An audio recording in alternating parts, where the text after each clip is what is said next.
We don't know what started the COVID-19 pandemic. There isn't enough proof to explain why it happened. Experts want to look more into the city of Wuhan in China, where the outbreak probably started. But there's a problem because the investigation is being delayed by the government in Beijing, and scientists are running out of time to figure it out. Many scientists think that the COVID-19 virus might have come from animals and spread to humans. Some believe it could have started in bats, like other similar viruses. There are a few possibilities. The virus naturally jumped to humans. It accidentally got out from a lab, or it was created in a lab. Right now, there's no solid proof for any of these ideas. It's a complex topic, and more research is needed to find a clear answer. At first, people didn't think the virus came from a lab. They focused on a market in Wuhan as a possible source, but that idea was later dismissed when cases without market connections were found. Many scientists said the virus likely came from nature, not a lab.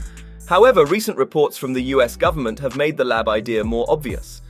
People are looking at a lab in Wuhan that studies viruses.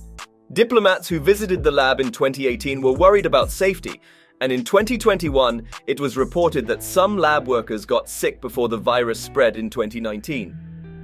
A US report from 2021 said the virus could have come from nature or a lab, but there's no agreement among experts. They can't be sure without more information.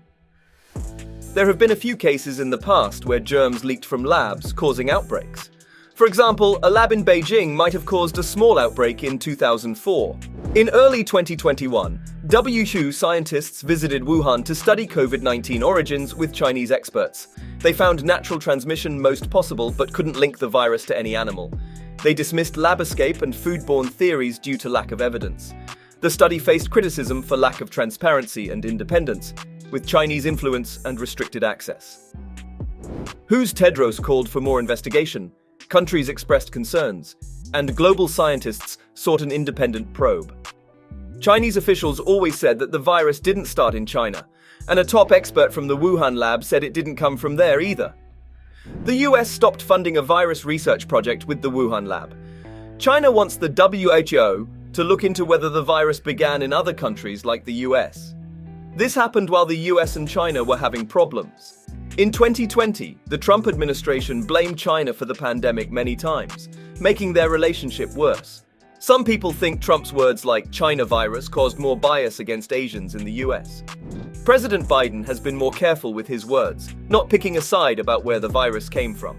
But he and his team still want more investigation in China, which made China mad. Understanding the pandemic's origin helps in preventing future outbreaks by identifying risky behaviors like farming and animal trade. Experts ask governments to invest in epidemic prevention due to the economic impact and increased poverty caused by the pandemic. Scientists are concerned that as time goes by, it will become harder to find out where COVID-19 originally came from. This is because the antibodies for the virus eventually go away, making it difficult for researchers to track the early clusters of infections. In October 2021, the World Health Organization, WHO, decided to create a team of experts to study where SARS-CoV-2 and other potentially dangerous pathogens came from. A leading WHO official said that this effort might be the last opportunity to understand how the new coronavirus appeared. Despite this, Beijing has resisted allowing more research on its land and dismissed reports from the US as purely political. Experts believe that China is unlikely to give foreign investigators the access they want, and the WHO doesn't have the power to force China into an investigation. Even though this new expert group can try various approaches, China is not expected to cooperate, according to David P. Fidler from the Council on Foreign Relations, CFR. Because of this controversy, there are calls to make biosafety measures stronger. CFR's Huang mentioned that it's important to create guidelines for scientists doing biological research. It's also important to review international laws and norms, like the Biological Weapons Convention and the International Health Regulations, and make them stronger so that they can be enforced more effectively. What's your take on this topic? Tell us in the comments section below. That's it for today's video. Hit that subscribe button and ring the notification bell to stay updated with our latest videos.